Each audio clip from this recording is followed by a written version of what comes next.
আপনি যাই হন না কেন, যে পেশার মানুষ হন না কেন, আও ফাল্লাহুন আও মুহান্দিসুন আও তাবিবুন, শিক্ষক হন, ডাক্তার হন অথবা কৃষক হন, কিছু গুণ যদি অর্জন করতে পারেন আর কিছু দোষ যদি বর্জন করতে পারেন, দুনিয়া আখিরাতে আপনাকে যিনি শ্রেষ্ঠ বানাই দিবেন তিনি কে? আল্লাহ শ্রেষ্ঠ বানাই দিবেন। এর মধ্যে প্রথম নাম্বার, আপনার চরিত্র থেকে যেটি বাদ দেওয়া লাগবে ওইটার নাম হলো হাসাদ। এর মানে হিংসা। হাসাদ মানে কি? হিংসা। এই হিংসা আপনার নেক আমলগুলোকে এমনভাবে জ্বালিয়ে ফেলে যেমন কাঠকে আগুন জ্বালিয়ে ফেলে।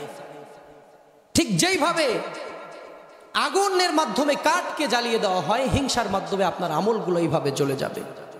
আপনারা জানেন, জমিনে যদি আগাছা থাকে সেই জমিনে ফসল হয় না। ফসল হতে হলে আগাছা মুক্ত জমিন করতে হবে।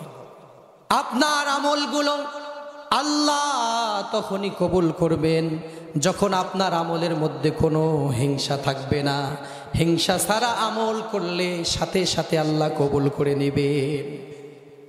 হিংসাগুলো আপনাকে বাদ দিতে হবে।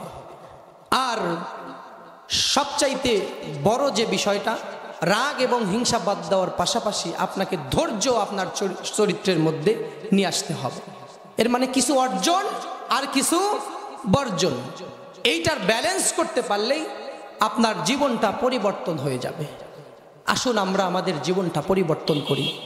আল্লাহ রাসূল সাল্লাল্লাহু আলাইহি সাল্লাম বলেছেন, ওয়ালা তাহাসাদু ওয়ালা তাবাগাদু ওয়ালা তাকাতুউ ওয়া কুনু ইবাদাল্লাহি ইখওয়ানা। তোমরা হিংসা করো না, তোমরা বিদ্বেষ করো না, আত্মীয়তার সম্পর্ক ছিন্ন করো না, ভাই ভাইয়ের মতো থাকো। এই গুণ যদি অর্জন করতে পারি আল্লাহ সফলতা দিবেন। আল্লাযীনা ইনফিকুনা ফিস সাররাই ওয়াদ দাররাই ওয়াল কাযিমিনাল গায়জ ওয়াল আফিনা আনিন নাস। যাদের রাগ আছে তারা যদি রাগকে নিয়ন্ত্রণ করে, ওয়াল কাযিমিনাল গায়জ ওয়াল আফিনা আনিন নাস, এবং মানুষকে ভালোবাসে, তারাই মুমিন। আল্লাহ তাআলা এই কথাগুলো বলেছেন।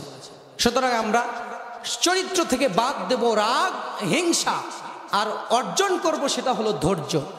এইগুলোর ব্যালেন্স করতে পারলে আমরা জীবনে সফল হতে পারবো।